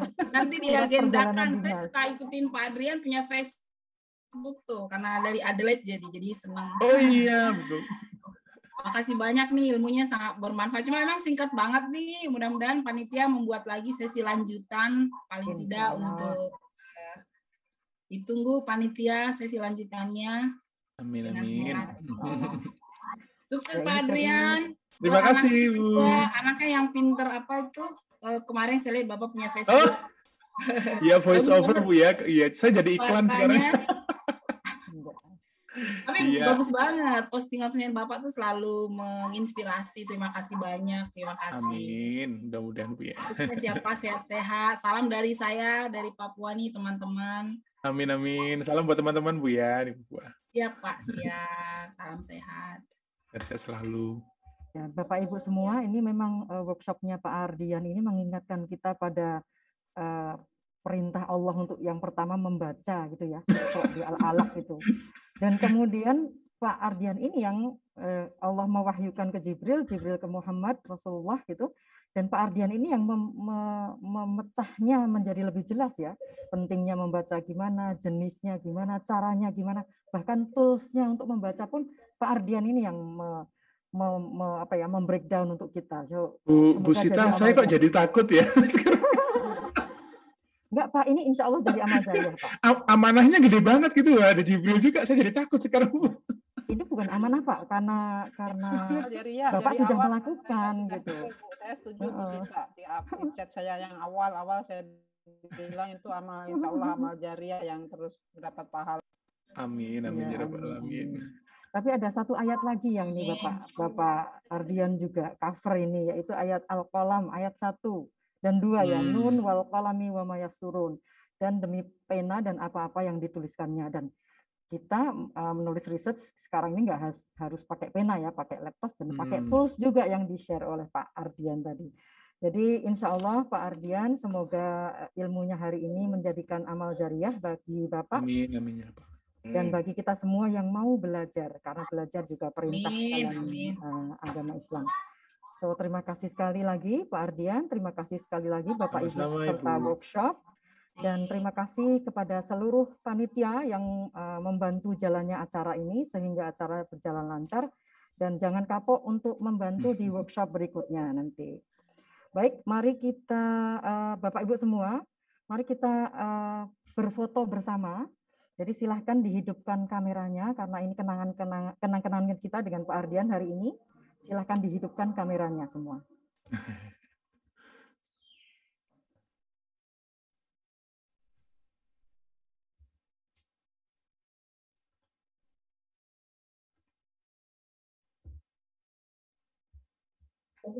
Baik, standby ya Bapak Ibu semuanya untuk halaman 1. 1, 2, 3. Kemudian untuk halaman 2, sebentar. 1, 2, 3. Terima kasih untuk halaman 2, halaman 3 ya sekarang. Oke, sebentar. Oke. 1, 2, 3. Ya, mohon jangan menulis dulu biar chatbox-nya tidak muncul. Kemudian sekarang halaman 4. Ditunggu sebentar. 1, 2, 3, 4. Sudah ya. Terima kasih Bapak Ibu. Ini ada teman juga di sini, Bu Wahida. Halo Bu. Mbak Wahida. Makanya ini baru kelihatan sekarang ini banyak teman-teman ini. Wahida sudah cuap-cuap, Mas Ardian. Kami satu kantor sama Wahida, ada berapa orang tadi juga lah. Wow, banyak banget, ada 8. Iya, banyak teman-teman rumahnya di sini. Ini Adelaide Gang juga banyak people. Iya benar. Makanya saya bilang sama Mas Ardian, pasukan PSE, KP, kita lembaga riset di Bogor, Bapak dan Ibu. Kumpul di sini dari ruangan masing-masing nih, ada yang dari rumah karena masih WFO. Terima kasih ya Mas Ardian. Sampai ketemu azan, panggil kita salat. Terima kasih Bu. Amin ya Mbak Sita, terima kasih. Terima kasih Pak Adrian. Terima kasih sama-sama Ibu, Bapak Ibu semua. Acaranya belum saya tutup Bapak Ibu sebentar. Oh iya. Ditutup sama Bu Sita ini. Iya, ini malah workshop dan reuni kayaknya ya. Untuk Bapak Ibu semua, kami mohon Bapak Ibu mengisi form evaluasi untuk workshop ini yang sudah kami share linknya dan ada di grup WhatsApp juga, dan silakan mengirimkannya karena kami akan segera mengirimkan sertifikat begitu Bapak Ibu mengisi G-form tersebut. Ya, jadi syarat untuk pengambilan sertifikat adalah mengisi G-form dan itu juga sebagai pengganti presensi. Kemudian juga silakan follow Instagram kami di @ltcumy. Kemudian subscribe di YouTube LTCUMY, kemudian juga silakan kunjungi web kami di ppb.umy.ac.id.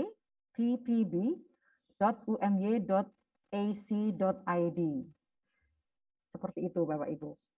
Baik, silakan kami tunggu submission G-form-nya untuk kemudian kami akan mengirim sertifikatnya.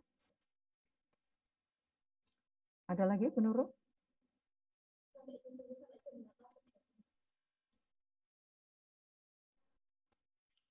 Oke, feedback ditunggu sampai hari ini. Deadline pukul berapa? Pukul 17.00 ya Bapak Ibu. Jadi silahkan segera mengisi G-form. Baik, selanjutnya mari kita tutup acara ini dengan membaca Alhamdulillah bersama-sama. Alhamdulillahirobbilalamin. Terima kasih semuanya. Salam sehat. Terima kasih. Terima kasih Bapak Ibu. Terima kasih Bu Sita. Bu Sita, terima kasih Bu Nurul. Sama-sama. Terima kasih Pak Adrian. Sama-sama Ibu. Amait. Terima kasih Bu Sita dan Bu Nurul. Sama-sama. Selamat beraktivitas, salam sehat. Sehat selalu Bapak Ibu. Izin, Dev. Monggo.